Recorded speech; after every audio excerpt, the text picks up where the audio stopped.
you're doing something in your first year that it takes somebody that's really on the ball 4 or 5 years to kind of get to that. So in the interviews we've done, we know that somewhere in the ride there's a definable moment where you hear something, you see something about potential, and it's like the nitroglycerin gets poured on the bonfire. And I know that you had one of those moments. What was that moment where you got like the sides blown off of your brain box? Yeah, we were having our meeting and I was still an associate and I was training under Amy, and Carrie Johnson, who was our summit coach, she came in and she was kind of excited. We were starting as level 1 in the next like upcoming couple weeks, and she was telling me about someone who had jumped 4 levels in a year, and she was like, I've never had somebody do that. And I was like, okay, well that sounds kind of cool. I feel like I was kind of still trying to figure out the whole hair thing. I feel like I'm a very structured person, which is why I like Summit, but I feel like sometimes it's hard for me to kind of like just go with the flow. And so I was kind of struggling to understand the cosmetology world because it is so creative and so like free. And so I remember being like, I could either feel kind of bad for myself and not really know exactly how I want to start doing hair, or I can set a goal for myself and I could go for it. And I'm either going to love it or I'm not. And I just remember choosing like, okay, I'm gonna do that. I want to be the second person she's ever had that does it. And I didn't tell anybody about it until I finished level 2. And then I was like, okay, this is within reach and I'm just gonna keep going. And so I finally told Amy about it like halfway through level 3, I think. And just kind of was like, this is really what I'm working towards. And I just kind of kept going. I don't know. So I mean, I'm kind of doing the math in my head for you to get from 1 to 4 in the time that you have been there. That means that you did a jump just about every 3 months, which is kind of qualifying. So you just kept qualifying, and it's because you set this goal. And you and I were chatting. How focused were you to get to this place? And were there days where there's an intensity that's like that's like gives you shortness of breath? Yeah, yeah. I mean, there's definitely days like that, but I feel like, and I know I had said this to you before too, it was like the more I would focus on like, I have to meet this goal, I have to hit this dollar amount, I have to do this to get where I want to be, it was like the more restrained I felt versus like the more like able I let myself become with like my clients to just like open up with them and like really understand them and like them understand me. Like I'm still growing. I'm just over a year out of cosmetology school, and I feel like for them to like choose to grow with me is huge. Like I Right. could not ask for more than that. Like that's an honor. Well, yeah. I mean, what I'm hearing you say that when you focus on the number, it's just stressed out. But when Yeah, you can kind of get the number out of your head, and every client that you're serving, you just get present. I mean, if you're going to focus on anything, focus on them and giving them just not only an awesome look, but a great experience so that, they're really compelled to rebook and come back to hang with you. And it sounds like for that's sure. what you did. Yeah, I feel like the more I would think about like what can I do, how can I get it, it was like the less I could do, but the more it was like, well, I'm not doing it. My clients are doing it, or like Amy's teaching me, or the girls I work with are like inspiring me. That's like how I can do it. It's not me, I'm not the one paying the ticket. Yeah, yeah, yeah, yeah. For most people, it's hard for them to wrap their mind around 4 level jumps in a about a 10 or 11 month period.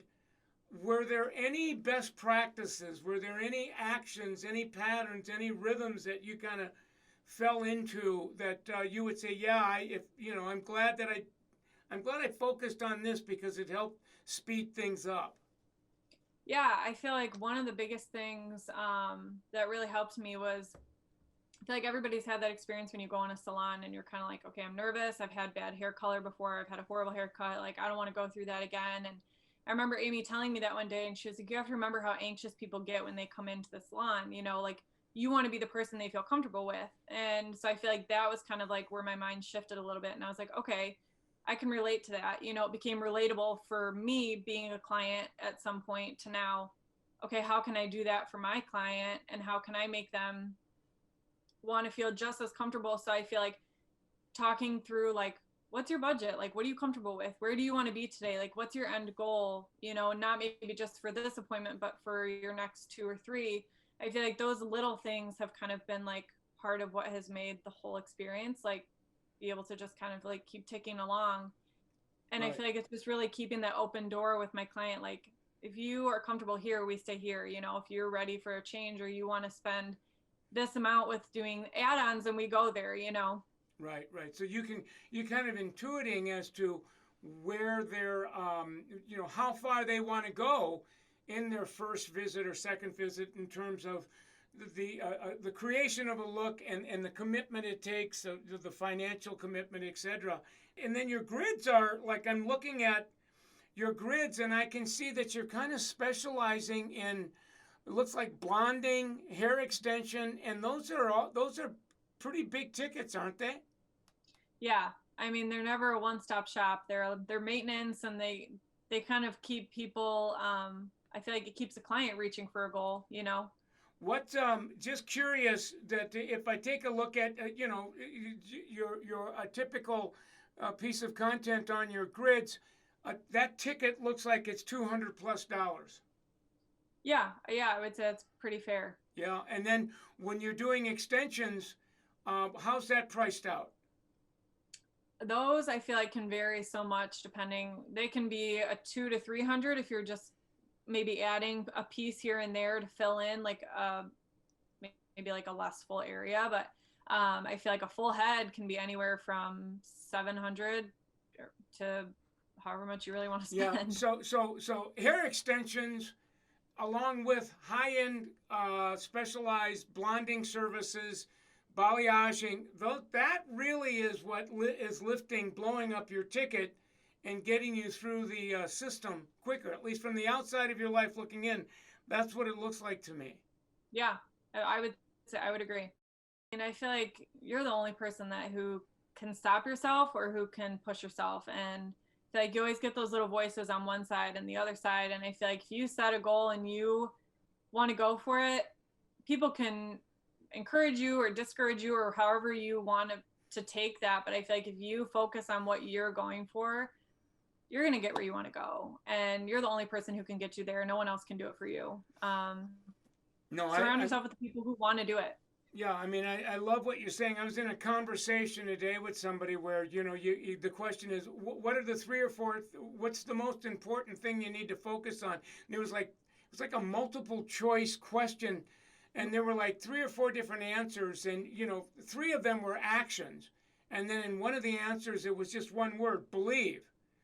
And then she said, correct answer is believe. That if there's a willingness to just believe and then demonstrate that willingness to believe by actions, we begin receiving what we're believing. So I can only imagine that throughout the year you were having a lot of amazing experiences.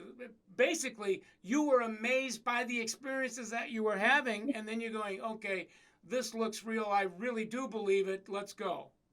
Totally. And I feel like there's been a lot of like discouraging, like scary moments, you know, like, oh gosh, do I try that? That's new. That's scary. I mean, anyone I work with can vouch for that. I am like queen routine. Like, I don't like change. I'm not like really spunky in my shift, but I feel like if you are willing to just accept the process and just really just go for it, like guns blazing, I mean, you'll get there. I You love just it. have to